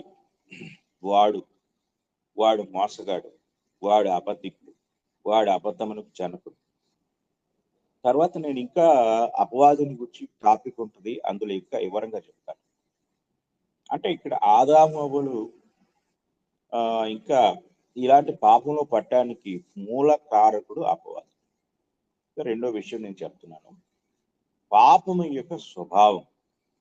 పాపము యొక్క స్వభావం ఏమిటి, ఆ స్వభావం ఏం చేస్తుంది అనే విషయాన్ని జాగ్రత్తగా మనం ఆలోచిస్తే ఆదికాండము 3వ అధ్యాయము 4 నుండి 6 వచనాలు మనం చదువుకున్నట్లయితే ఈ మాటలు మనకు కనపడతాయి. 3వ అధ్యాయం 4 నుండి 6 వచనాలు. అందుకు సర్పము, మీరు చావనే చావరు, ఏలయనగా మీరు వాటిని తినుదినమున మీ కన్నులు తెరవబడుననియు మీరు మంచి చెడ్డలను ఎరిగిన వారై దేవతల వలె ఉందురనియు దేవునికి తెలియనని స్త్రీతో చెప్పగా, స్త్రీ ఆ వృక్షము ఆహారమునకు మంచిదియు కన్నులకు అందమైనదియు వివేకమిచ్చు రమ్యమైనదియునై ఉండుట చూచినప్పుడు ఆమె దాని ఫలములలో కొన్ని తీసుకుని తిని తనతో పాటు తన భర్తకును ఇచ్చెను, అతడు కూడా తినడు. ఈ మాటలు మనం జాగ్రత్తగా ఆలోచించినట్లయితే పాపము యొక్క స్వభావము ఇది మానవుని యొక్క మనస్సును లేక జ్ఞానమును గ్రహింపును దూరం చేస్తుంది. ఇది జాగ్రత్తగా మనం గ్రహించాలి. ఇక్కడ ఒక మోసపూరితమైన విధానం కనపడుతుంది. ఏమిటి ఈ మోసపూరితమైన విధానం అనేది మనం ఆలోచిస్తే ఆదికాండము 2వ అధ్యాయము ఒకసారి మనం చదువుకున్నప్పుడు 9వ వచనంలో ఈ మాట మనకు కనపడుతుంది. మరియు దేవుడైన యెహోవా చూపునకు రమ్యమైనదియు ఆహారమునకు మంచిదియునైన ప్రతి వృక్షమును ఆ తోట మధ్యను జీవవృక్షమును మంచి చెట్ల తెలివినిచ్చే వృక్షమును నేల నుండి మొలిపించెను. ఇక్కడ హవ్వ ఒక సంగతి మర్చిపోయింది. అంటే పాపము మన జ్ఞానాన్ని, మన గ్రహింపును, మన వివేకాన్ని, మన జ్ఞాపక శక్తిని మనము అన్నిటినీ కోల్పోయేలాగా చేస్తుంది.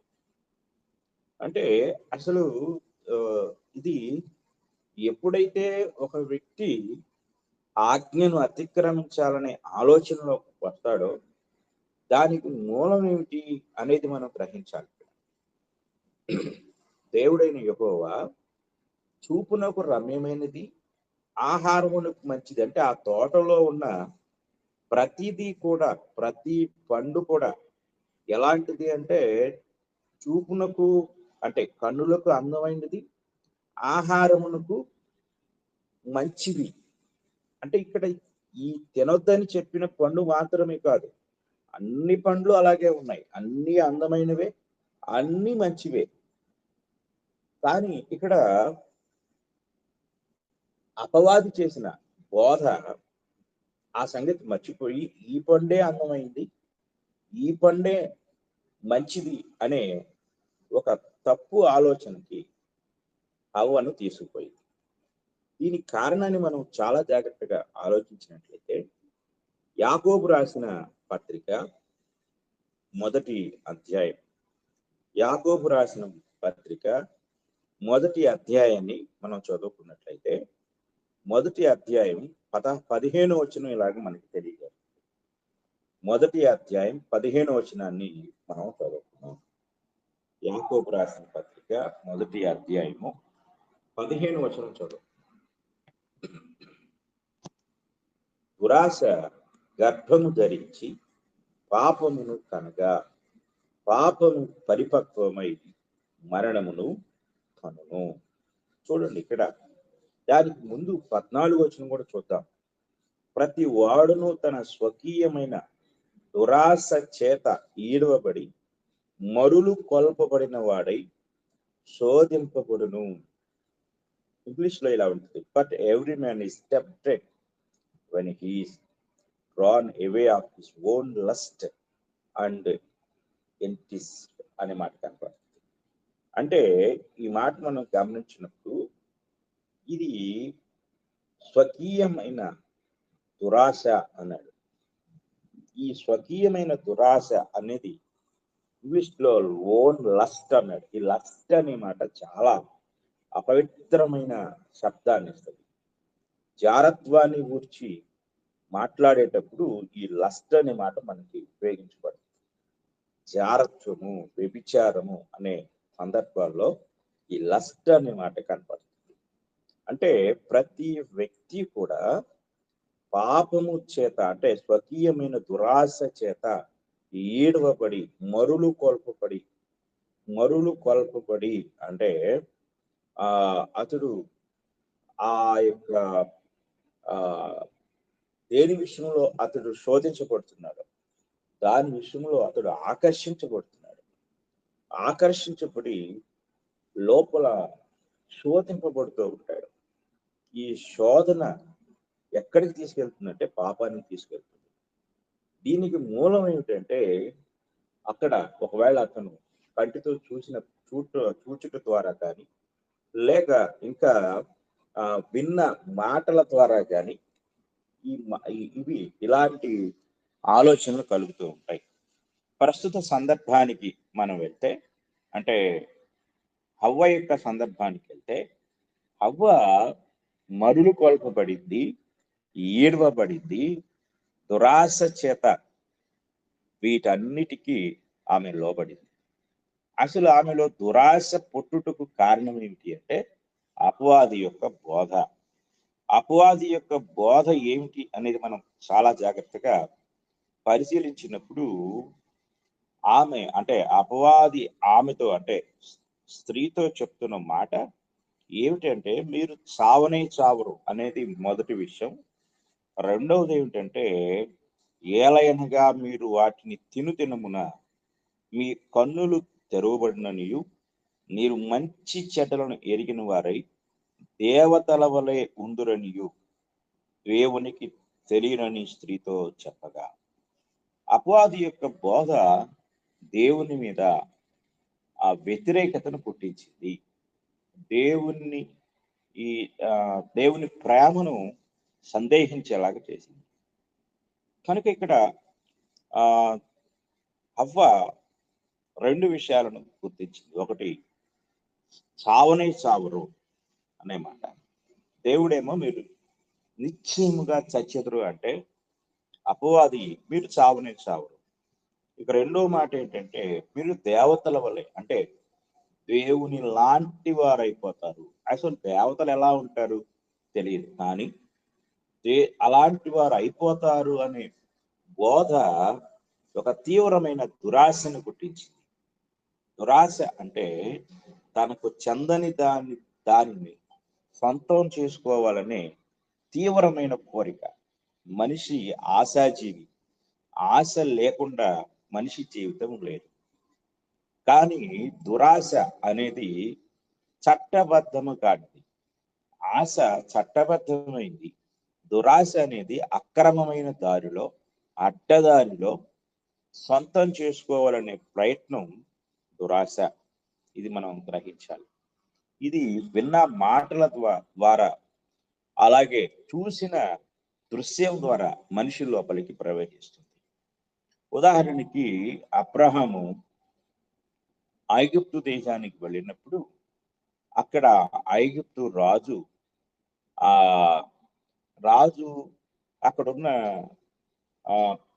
తన సేవకులు సారమ యొక్క అందాన్ని పొగుడుతారు.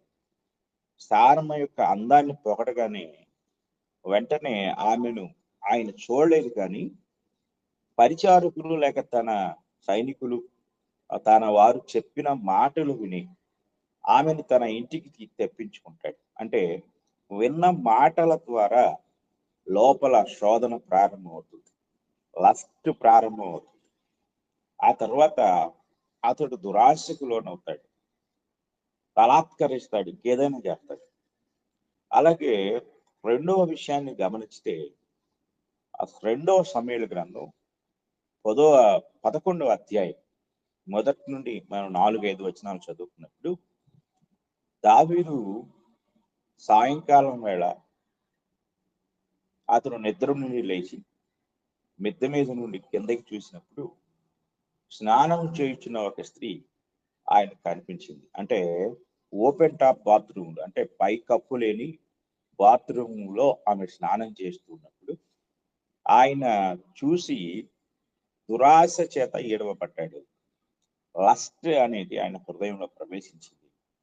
మంచి చెడ్డలు, ఉచ్చ నీచాలు విసర్జించిన వాడై ధర్మశాస్త్రపు ఆజ్ఞను, నీ పొరుగువాని దేనినే ఆశింపకూడదనే ఆ 10 ఆజ్ఞలో ఉన్న ఒక ఆజ్ఞను కూడా మర్చిపోయిన వాడై దురాశ చేత ఏడవబడి తన ఇంటికి ఆమెను పిలిపించుకుని ఆమెతో వ్యభిచరించినట్లుగా మనకు వాక్యం చెప్తుంది. దీని వెనకాల ఉన్న విషయం ఏంటంటే దురాశ. మనిషి మాటల ద్వారా కానీ, కంటి చూపు ద్వారా కానీ ఆ యొక్క సంఘటనను విన్నప్పుడు, లేక ఆ విషయాన్ని గురించి విన్నప్పుడు, లేక ఆ దృశ్యాన్ని చూసినప్పుడు వెంటనే అతడు దురాశ చేత పీడింపబడతాడు, శోధింపబడతాడు. అలా శోధించబడి అతడు పాపానికి లోనైపోతాడు. కనుక పాపం యొక్క స్వభావం మనిషి యొక్క హృదయంలో ఇంత భయంకరంగా ప్రారంభమవుతుంది. కనుక పాపము అనేది ముందు ఎక్కడ ప్రారంభమవుతుందంటే, పాపము చేయుట ద్వారా కాదు. మనం ఏం చెప్పుకుంటామంటే, పాపం చేసిన తర్వాత ఆ వ్యక్తి పాపం చేశాడు అంటే, ఇక్కడ ఐగుప్తు రాజు సారమ్మను తన ఇంటికి పిలిపించుకున్నాడు. పిలిపించుకోకముందే అతని హృదయంలో ఆలోచన ప్రారంభమైంది. దావీదు తన ఇంటికి తీసుకొచ్చినప్పుడు ఆమెతో పాపం చేశాడు, కానీ ఇంటికి రాకముందే తన హృదయంలో ఆమెతో ఆయన కలిసిపోయాడు. కనుక పాపము అనేది దురాశకు సంబంధించింది. పాపము అనేది అది ఎంత భయంకరమైనదంటే, అది మానసికంగా జరిగే ఒక చర్య. యేసు ప్రభు వారు కొండ మీద చేసిన ప్రసంగాన్ని మనం జాగ్రత్తగా ఆలోచించినట్లయితే, ఆయన ధర్మశాస్త్రాన్ని గురించి మాట్లాడుతూ ధర్మశాస్త్రం కంటే శ్రేష్టమైన క్రొత్త నిబంధన గురించి ఆయన మాట్లాడుతూ ఇలాగా చెప్తారు. మత్తయి సువార్త 5వ అధ్యాయం. మత్తయి సువార్త 5వ అధ్యాయం మనం చదువుకున్నట్లయితే 5వ అధ్యాయంలో చాలా గొప్ప సంగతులు ఆయన చెప్తూ ఉంటాడు. అందులో ఒక విషయాన్ని మనం జాగ్రత్తగా గమనించినప్పుడు 27వ వచనం చదువుతున్నాం. 27వ వచనము ధర్మశాస్త్రంలో ఉన్న ఒక ఆజ్ఞ. వ్యభిచారం చేయవద్దని చెప్పబడిన మాట మీరు విన్నారు కదా. నేను మీతో చెప్పున్నదేమనగా, ఒక స్త్రీని మోహపు చూపుతో చూచు ప్రతి వాడు అప్పుడే తన హృదయమందు ఆమెతో వ్యభిచారము చేసిన వాడును. నీ కుడికన్ను నిన్ను అభ్యంతరపరిచినలా దాని పెరికిన యొద్ద నుండి పారవేయవు. నీ దేహమంతయు నరకములో పడకుండా నీ అవయవములలో ఒకటి నశించుట నీకు ప్రయోజనకరం కదా. ఇక్కడ చూడండి, యేసుప్రభు వారు చెప్తూ, చూచు ప్రతివాడు, మోహపు చూపుతో చూచు ప్రతివాడు అప్పుడే తన హృదయమందు ఆమెతో వ్యభిచారం చేసిన వాడే. అవ్వ పండు తినక ముందే పండు తినుట ద్వారా ఏ లాభాలైతే వస్తాయని ఆమె విన్నదో వాటిని పూర్తిగా నమ్మేసింది. ఇక పండు తినాల్సిన పని కూడా లేదు. నమ్మి పండు తినేసింది. అంటే పండు తినుట ద్వారా అది క్రియ ద్వారా జరిగింది, కానీ ఆమె హృదయంలోనే అది జరిగిపోయింది. ఇక్కడ దావీదు మహారాజు బత్షెబను తన ఇంటికి పిలిపించుకొని ఆమె శరీరంతో పాపం చేశాడు. కానీ ఆమెను చూసినప్పుడు, ఆమె అందాన్ని చూసినప్పుడే ఆయన తన హృదయంలో ఆమెతో పాపం చేశాడు. తన హృదయంలో జరిగిన దానిని ప్రాక్టికల్ గా క్రియాపూర్వకంగా జరిగించడానికి ఆయన శరీరంతో పాపం చేశాడు. అంటే పాపం యొక్క ఉనికి లేక పాపం యొక్క ప్రారంభం ఒక వ్యక్తి యొక్క అంతరంగంలో పుడుతుంది, అది కార్యరూపం దాల్చుతుంది. అంటే మనం అంటాం ప్రీ ప్లాన్ మర్డర్ అని. అంటే ఈ ప్రీ ప్లాన్ మర్డర్ అనేది ఎలా జరుగుతుందంటే, ముందుగా వ్యక్తిని చంపడానికి ఒక ముందస్తు ప్రణాళిక వేసుకుంటారు. అంటే వారి ప్రణాళికలో అయిపోయింది ఇక, దాన్ని అమలు పరిచేటప్పుడు కార్యరూపం దాల్చుతారు. అంటే వారు ప్లాన్ వేసినప్పుడు, పథకం వేసినప్పుడు, వారి పథకంలో ఆ వ్యక్తిని గురించి ఏటు చెట్టు మొత్తం, అంటే అతన్ని పట్టుకోవటము, లేకపోతే అతను కొట్టటము, అతని ప్రాణం తీయటం, ఇదంతా వారి ప్రణాళికలో ఒక భాగం. వారి ప్రణాళికలో చివరిది ఏంటంటే చంపేయటం. ఇదంతా ప్రణాళికలో జరిగిపోయింది. ప్రణాళికలో జరిగిపోయిన దాన్ని కార్యరూపం దాల్చుతూ ఉన్నప్పుడు అది పరిపూర్ణం అవుతుంది. ఇది మనం జాగ్రత్తగా గ్రహించాలి. అలాగే ప్రణాళికలోనే చాలా సంగతులు జరిగిపోతూ ఉంటాయి. దీన్ని మనం గ్రహించవలసిన వారు. కనుక నేను మీతో చెప్పున్నది ఏమనగా, ఒక స్త్రీని మోహపు చూపుతో చూచు ప్రతివాడు అప్పుడే తన హృదయమందు ఆమెతో వ్యభిచారము చేసిన వాడు. అయిపోయింది అక్కడే. ఇక నువ్వు మరలా ఆ స్త్రీని, ఆ ధర్మశాస్త్రం చెప్పింది పాపం చేస్తేనే పాపం అని, కానీ ప్రభు చెప్తున్నాడు చూస్తేనే పాపం. కనుక ప్రభు ఏం చెప్తున్నాడు, ఆరిజిన్ చెప్తున్నాడు. అంటే మూలాన్ని ఆయన చెప్తూ, మూలమే నువ్వు తీసేయి అంటున్నాడు. కనుక ముందు అవ్వలో పండు తినటం కాదు, అపవాది బోధ యొక్క మూలం ఆమెలో కలగకుండా ఉండాలి. కనుక పాపం యొక్క ప్రారంభాన్ని మనం జాగ్రత్తగా గమనించినట్లయితే, అపవాది యొక్క బోధ ఎప్పుడైతే విన్న వెంటనే ఆమెలో దురాశ పుట్టింది. ఆ దురాశ ఆమెను శోధించింది. పండు తినాలి, తినాలి, తినాలి, తింటే నేను దేవతనైపోతాను, తింటే నాకు చావు లేకుండా ఉంటుంది, తినాలి, తినాలి. ఇక ఏమాత్రం ఆలస్యం చేయలేదు. పాపం ఏం చేస్తుందంటే ఆలోచన శక్తిని చంపేస్తుంది. అంటే అంటే ఆ దురాశ అనేది ఆ ఆలోచన శక్తి. అంటే అరే నేను ఏంది ఇంత చాలా చీప్ గా బిహేవ్ చేశాను, నా నా నా స్థితి ఏంటి, నా యొక్క కెపాసిటీ ఏంటి, నా స్థానం ఏంటి, నా స్థాయి ఏంటి, మరి ఇంత చీప్ గా నేను ఎలా ప్రవర్తించాను, అసలు ఇంతగా నేను ఎందుకు దిగజారిపోయాను అని తర్వాత ఆలోచించినప్పుడు నీకు అర్థం అవుతుంది.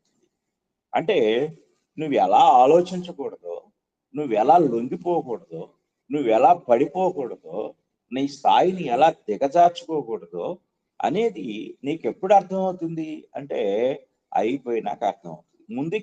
ముందెందుకు అర్థం కాలేదంటే పాపము యొక్క ప్రభావం అనేది అన్నిటి నుండి నిన్ను దూరం చేస్తుంది.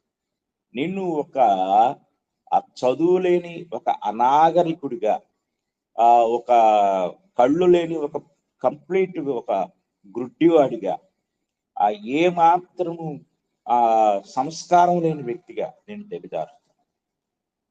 దావీదు ఆ విషయాన్ని అలాగే వదిలేసి 1 సంవత్సరం పాటు అయిపోయిన తర్వాత దేవుడు మాట్లాడతాడు ఆయనతోటి. నేను నిన్ను గొర్రెల కాపరిగా నిన్ను తీసుకొచ్చి నా సింహాసనం మీద కూర్చోబెట్టాను.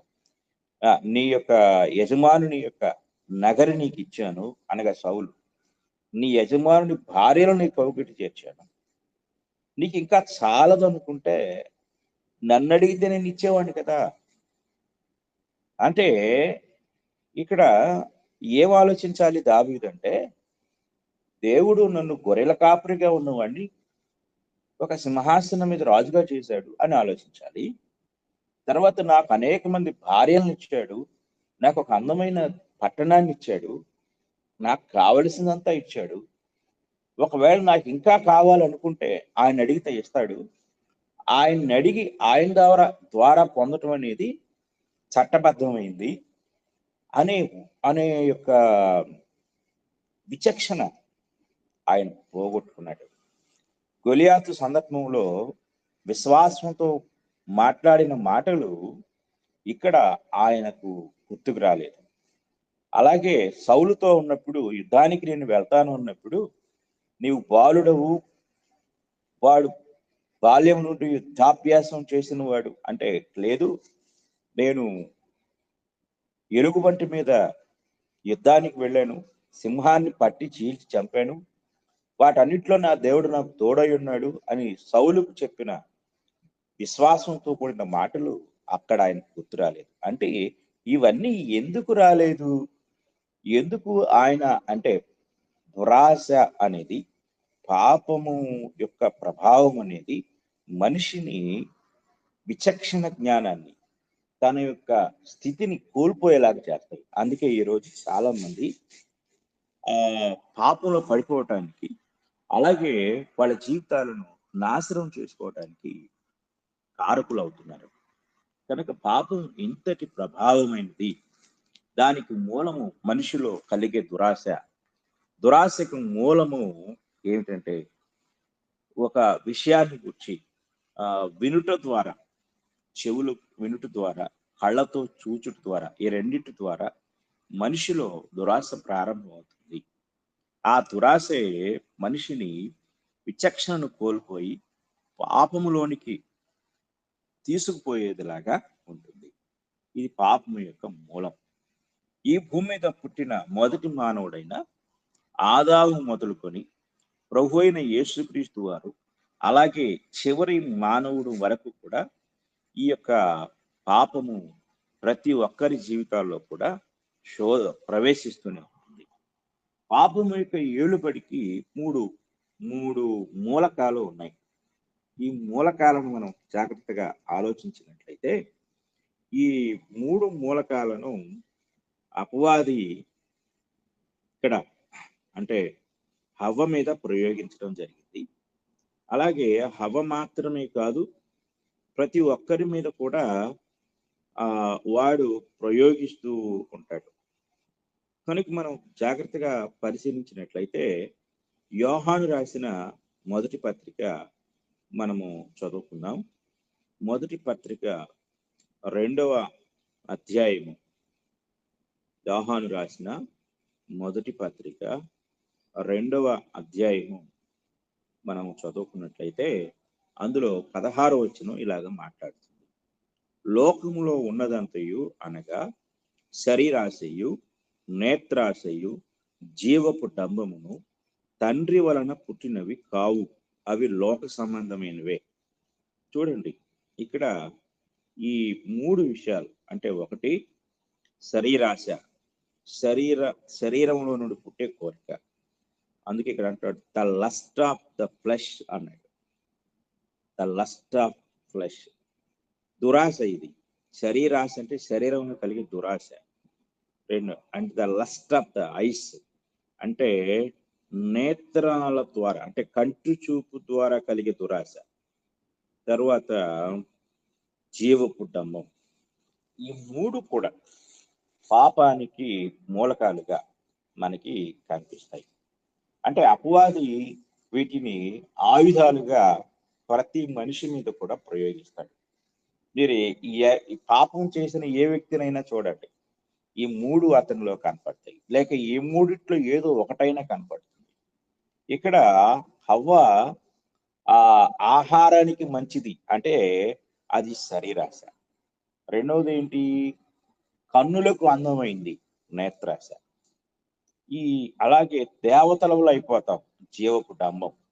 ఈ మూడు ఆమెలో పనిచేశాయి, అలాగే దావీదులో పనిచేశాయి. విచిత్రం ఏంటంటే మన ప్రభు అయిన యేసుక్రీస్తు వారి మీద కూడా అపవాది దీనిని ప్రయోగించాడు. ఒకసారి చదువుకుందాం. మత్తయి సువార్త 4వ అధ్యాయము. మత్తయి సువార్త 4వ అధ్యాయము 3వ వచనం నుండి చదువుకుందాం. ఆ శోధకుడు ఆయన ఎద్దుకు వచ్చి, నీవు దేవుని కుమారుడవైతే ఈ రాళ్ళు రొట్టెలగునట్లుగా ఆజ్ఞాపించుకున్నాడు. ప్రభు 40 దినాలు ఉపవాసం ఉన్నాడు. ఆయన శరీరం ఆకలితో కృషించిపోయింది. ఆయనకి ఇప్పుడు ఆహారం అవసరం. అపవాదికున్న కుయుక్తి ఏంటంటే నీ అవసరంలో నీ అవసరాన్ని ఆసరా తీసుకొని పాపంలో పడేస్తాడు. ఇది గ్రహించాలి.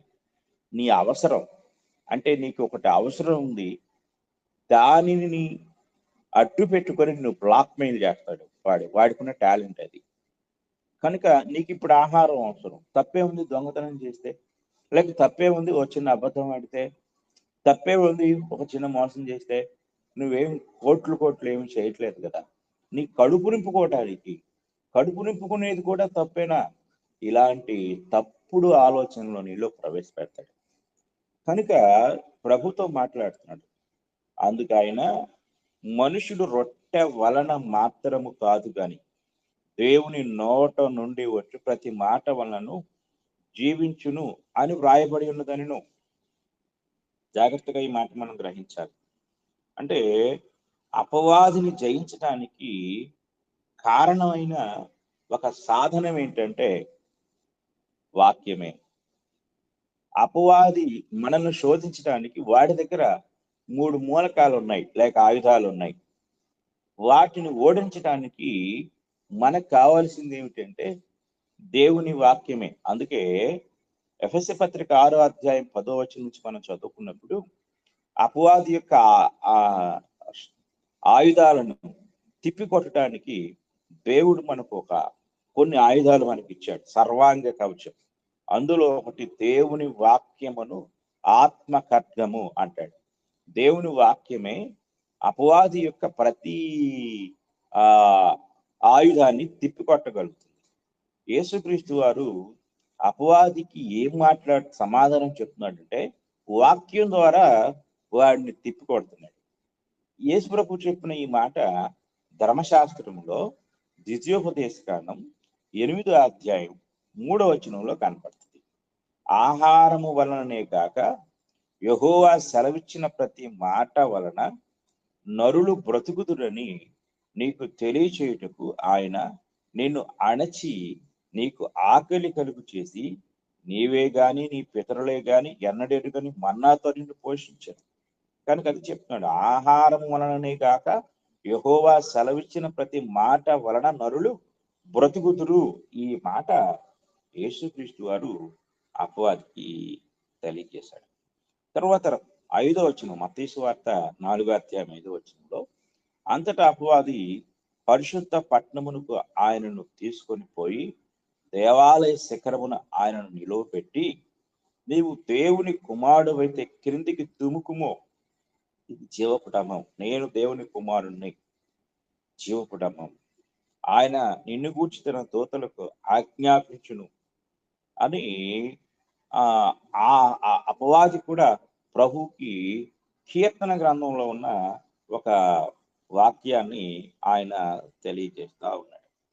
అంటే అపవాదికి కూడా వాక్యం తెలుసా అంటే అపవాదికి కూడా వాక్యం తెలుసు. అపవాది కూడా బోధ చేస్తాడు. అపవాది కూడా మరి చక్కగా వాక్యాన్ని బోధిస్తాడు. కనుక ఈ మాట కీర్తన గ్రంథం 91వ అధ్యాయం 11, 12 వచనాల్లో ఉంటుంది. నీ మార్గములన్నిటిలో నిన్ను కాపాడుటకు ఆయన నిన్ను గూర్చి తన దూతలకు ఆజ్ఞాపించును. నీ పాదములకు రాయి తగులకుండా వారు నిన్ను తమ చేతుల మీద ఎత్తి పట్టుకొందురు. చూడండి, అపవాది ఎంత చక్కగా ప్రభు వాక్యం చెప్తుంటే ప్రభుకి మరలా వాక్యంతో సమాధానం చెప్తున్నాడు చూడండి. ఆ తర్వాత 7వ వచనానికి వస్తే మత్తయి సువార్త 4వ అధ్యాయం 7వ వచనంలో అక్కడ అంటాడు, అందుకు యేసు ప్రభు అయిన నీ దేవుని నీవు శోధింపవలదని మరి ఒక చోట వ్రాయబడి ఉన్నదని వానితో చెప్పాను. 8వ వచనం, మరలా అపవాది మిగులు ఎత్తైన ఒక కొండ మీదకి ఆయన తోడుకొని పోయి ఈ లోక రాజ్యములన్నిటినీ వాటి మహిమను ఆయనకి చూపి నీవు సాగిలపడి, అంటే ఇక్కడ చూపి అన్నాడంటే నేత్రాశ శరీరాశ రాళ్ళని రొట్టెలుగా చేసుకున్నాడు. అలాగే ఆయన్ని ఈ లోక రాజ్యాలన్నింటినీ నేను వాటి నీకు ఇస్తాను అని చెప్పాడు. అది జీవపు డమ్మాన్ని కొట్టించడం. తర్వాత ఇక్కడ చివరిగా ఈ లోక అంటే ఎత్తైన కొండ మీదకి తీసుకుపోయి వాటి మహిమను చూపించాడు. మహిమను చూపించడం అంటే నేత్రాశ. ఇలాగా ప్రభు అయిన యేసుక్రీస్తు వారిని కూడా ఈ 3 మూలకాలతో అపవాది పాపంలో పడవేటుకు ఆయన్ని శోధించినట్లుగా మనం చూస్తాం. కానీ మన ప్రధాన యాజకుడు మనవలే శోధింపబడినను ఆయన పాపము లేనివాడుగా ఉండను అని హెబ్రీ పత్రికలో రాయబడినట్లుగా ప్రభు అయిన యేసుక్రీస్తు వారు పాపమునకు లోపడకుండా అపవాదిని జయించినట్లుగా ఆయన గొప్ప మాదిరి మనకు అనుగ్రహించాడు. అంటే మనిషి పాపాన్ని జయించవచ్చు, అపవాదిని జయించవచ్చు, లోకాన్ని జయించవచ్చు అని యేసుప్రభు వారు జయించి మనకు ఈ మాదిరిని చూపించాడు. అంత మాత్రమే కాదు, ఆయన ప్రకటన గ్రంథంలో చెప్తాడు, నేను జయించి నా తండ్రి యొక్క సింహాసనమందు కూర్చుండి ఉన్న ప్రకారము జయించు వారిని నాతో కూడా నా తండ్రి యొక్క సింహాసనమందు కూర్చుండబెట్టుదును. కనుక ఆయన ఒక గొప్ప జయశాలి. జయించాడు, అపవాదిని జయించాడు, లోకాన్ని జయించాడు, పాపాన్ని జయించాడు, అన్నిటినీ జయించాడు. మనము కూడా పాపమును, లోకమును, అపవాదిని జయించవలసిన వారమై ఉన్నాం. కనుక పాపము యొక్క మూలాన్ని మనం తెలుసుకున్నాము, పాపము యొక్క స్వభావాన్ని మనం తెలుసుకున్నాము. కనుక మనము ఈ సంగతుల గురించి నేర్చుకుంటూ ఉన్నప్పుడు మొదటి మానవుడైన ఆదాము అవ్వలు ఏ విధంగా పాపంలో పడిపోయారో అలాగే మనము పాపంలో పడిపోకుండా పాపం యొక్క మూలాన్ని ఎరిగి పాపం యొక్క స్వభావాన్ని ఎరిగి ఎంతో జాగ్రత్తగా పాపము నుండి విడిపించబడవలసిందిగా, పాపమును జయించవలసిందిగా వాక్యం వింటున్నా మీ అందరికీ నేను ప్రేమపూర్వకంగా తెలియజేస్తూ నేటి పాఠాన్ని ముగిస్తూ ఉన్నాను. శ్రద్ధగా విన్న మీ అందరికీ నా హృదయపూర్వకమైన వందనములు తెలియజేస్తూ ఉన్నాను. మీకు కూడా వందనములు సార్. ముగింపు ప్రార్థన మీరే చేయండి. పరిశుద్ధుడు అయిన తండ్రి, ప్రేమ కలిగిన దేవ, ఈ ఘనమైన నామమునకు స్తుతులు, స్తోత్రములు, కృతజ్ఞతలు చెల్లిస్తున్నాను. మా గొప్ప తండ్రి, ఈ యొక్క ఉదయకాల సమయంలో మానవుని యొక్క పతనం, పాపం యొక్క ప్రభావం అనే విషయాన్ని మీ వాక్యం ద్వారా మీరు మాకు బయలుపరిచారు. మీరు బయలుపరిచిన సంగతులను మేము ఎంతో శ్రద్ధగా ఇంతవరకు తండ్రి మీ పిల్లలు విన్నారు.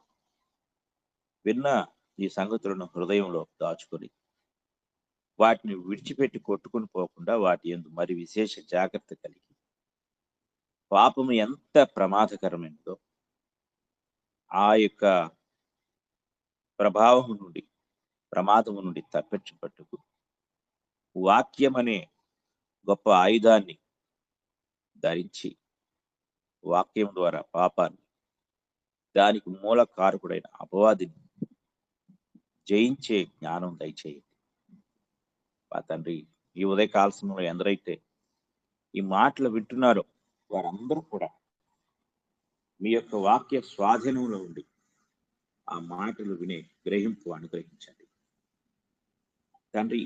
ఈ జ్ఞానం లేక ఈ లోకంలో ఎంతమంది అయితే నశించిపోతున్నారో వారందరినీ కూడా మీరు జ్ఞాపకం చేసుకొని నాశనకరమైన స్థితి నుండి విడిపించమని వేడుకుంటున్నాను. అలాగే ఈ గ్రూపులో ఇంకా ఎందరైతే పాపము నుండి విడిపించబడకుండా పాపములోని జీవిస్తూ ఉన్నారో వారందరినీ తండ్రి మీరు మేల్కొల్పి పాపం నుండి విడిపించబడి రక్షణ పొందుకునే జ్ఞానం ప్రతి ఒక్కరికి దయచేయమని వేడుకుంటున్నాను. అలాగే మా తండ్రి ఈ యొక్క గ్రూపులో ఉన్న ప్రతి ఒక్కరిని బట్టి ప్రార్థిస్తున్నాం. ప్రాముఖ్యంగా తండ్రి మరి సహోదరులు మరి పాలి ఆపరేషన్ విషయంలో తీవ్రమైన నొప్పితో బాధపడుతూ ఉండగా సహోదరుని మీరు స్వస్థపరచండి. అలాగే మా తండ్రి మరి ఆన్లైన్ బైబిల్ ఇన్స్టిట్యూట్లో తండ్రి మరి పాల్గొంటున్న సహోదరి యొక్క భర్త గారిని బట్టి ప్రార్థిస్తున్నాం. యాక్సిడెంట్లో తండ్రి గాయాలు పాలయ్యి తండ్రి ఎంతో ఇబ్బంది పడుతున్నా ఆయన్ను కూడా మీరు స్వస్థపరచండి. అలాగే మీ వైపు తిరిగే మంచి మనస్సును అనుగ్రహించండి. వారి కుటుంబానికి నెమ్మది దయచేయండి. అలాగే మా తండ్రి మరి మీ మహాకృప ద్వారా మమ్మల్ని అందరినీ మీరు నడిపిస్తున్నందుకు మీకు స్తోత్రం. ఇద్దరు చిన్న బిడ్డలను కూర్చి ప్రతిదినము మేము జ్ఞాపకం చేసుకుంటున్నాము. వారికి కావలసిన స్వస్థత మీరు అనుగ్రహించి వారికి వారి తల్లిదండ్రులకు నెమ్మది దయచేయమని వేడుకుంటున్నాం. అలాగే ఇంకా ఎందరైతే గ్రూపులో అస్వస్థతతో అనారోగ్యంతో బాధపడుతున్నారు వారికి కావలసిన జ్ఞానము అలాగే స్వస్థత గ్రహింపు దయచేయండి. అలాగే గ్రూపులో పాటలు పాడిన వారు, వాక్యం చదివిన వారు, ప్రార్థన చేసిన వారు వారందరినీ కూడా మీరు బలపరచండి. వారందరి కుటుంబాలను మీరు దీవించి ఆశీర్వదించండి. వారందరినీ మీ పనిముట్లుగా వాడుకోనండి తండ్రి. అలాగే నాకంటే ముందుగా తండ్రి మీ యొక్క వాక్యాన్ని వివరిస్తున్న మీ దాసుని కూడా మీరు బలపరచండి. మీ కృపచేత దీవించి ఆశీర్వదించండి. ఇంకా గొప్ప పనిముట్టుగా మీరు వాడుకోనండి. వారిని వారి కుటుంబాన్ని మీరు ఆశీర్వదించండి. అలాగే మా తండ్రి ఈ యొక్క ఉదయకాల సమయంలో ఒకవైపు ఆన్లైన్ ఇన్స్టిట్యూట్ని, మరొక వైపు ఈ ఉదయకాలపు ప్రార్థన కూడికను, దీనికి సంబంధించిన అన్నిటినీ కూడా ఎంతో శ్రమతో సమర్పణతో నడిపిస్తున్న మీ దాసుని మీరు దీవించి ఆశీర్వదించండి. అలాగే మీ దాసురాలి యొక్క అనారోగ్యం కూడా మీరు విడిపించి మరి మంచి స్వస్థతను దయచేయండి. వారి ఆర్థిక పరిస్థితిని మీరు మెరుగుపరచండి తండ్రి. మరి మీ దాసునికి కావలసిన తండ్రి మరి ప్రతి ఈవిని మీరు దయచేయండి. మీ కృప ద్వారా మీరు బలపరిచి మంచి జ్ఞానము, గ్రహింపు, విశ్వాసము దయచేయండి. మరలా మేము సాయంకాలం ఆన్లైన్ బైబిల్ ఇన్స్టిట్యూట్లో కలుసుకొని పోతుండగా అంతవరకు మీ కృపా సహాయం దయచేయమని ఈ ప్రార్థన మా ప్రభు అయిన యేసుక్రీస్తు వారి పరిశుద్ధ నామములు అడిగి వేడుకుంటున్నాము తండ్రి. ఆమేన్.